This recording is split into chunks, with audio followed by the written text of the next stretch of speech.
The next topic I would like to explore with you is creative leadership. Leadership is best measured by someone's ability to see things with a fresh perspective, to see beyond existing memes, models of thinking, and frames of practice.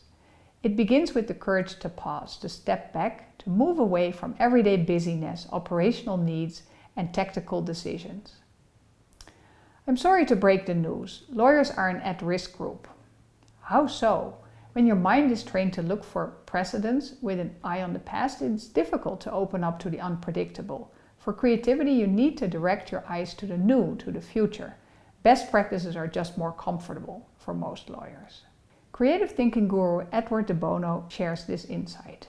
Intelligent people tend to be conformists. They learn the rules of the game and make use of them to have a comfortable life. Creativity tends to be left to the rebels who cannot or will not play by the rules for a variety of reasons. As lawyers, we tend to strongly identify ourselves with our thinking abilities and above average intelligence.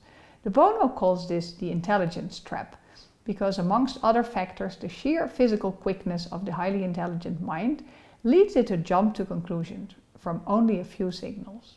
The slower mind has to wait longer and take in more signals. Most lawyers have had a fairly uneventful school life from a young age. They kept up just fine. They also chose a profession that is centered around rules, ethics of rules, systems of rules. Please hit the pause button here and take some time to reflect on your own educational and professional development. Is it mostly a pattern of playing by the rules, or does it have an overtone of rebellion? How does the intelligence trap get in your way at times? As a legal innovator for over 15 years, I've experienced that resistance to change in the legal profession comes most often in the disguise of the precedents question.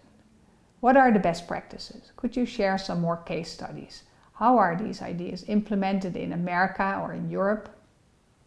After a pause of silence, my answer is, good question. That's up to you. This is your chance to invent the best practices and create the case studies that will raise the bar. How can I help you with that? However, this is not an innate obstacle or flaw of the lawyer as a human being or an unchangeable given of every legal organization.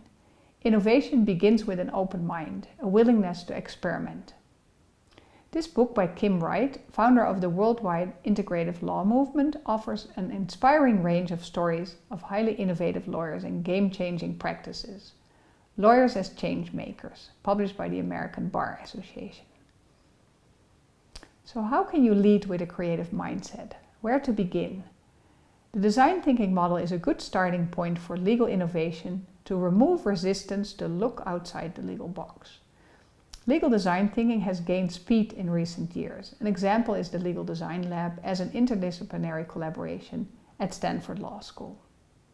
In an article on creative leadership for Legal Business World, I've expressed my concern for the singular focus on the design thinking method, and I've offered a broader palette of approaches to cultivate legal innovation and creativity. I don't believe we should outsource creativity to consultants and facilitators. Instead, we need to invest in the most vital resource that we have, the legal minds in our organizations. Let's see what kind of invitation they need to become a continuous part of the innovation conversation, and let's equip them with 21st century thinking skills to grow into legal design thinkers and creative change agents themselves. Let's look at the creative strength that lawyers already bring to their work. Holding paradox and opposing views is natural for lawyers. Lawyers are motivated to solve problems and like engaging their minds. Lawyers are good, critical listeners.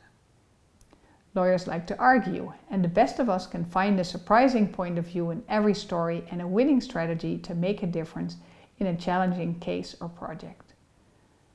Roger Martin calls this mindset a creative superpower in his book The Opposable Mind: How Successful Leaders Win Through Integrative Thinking.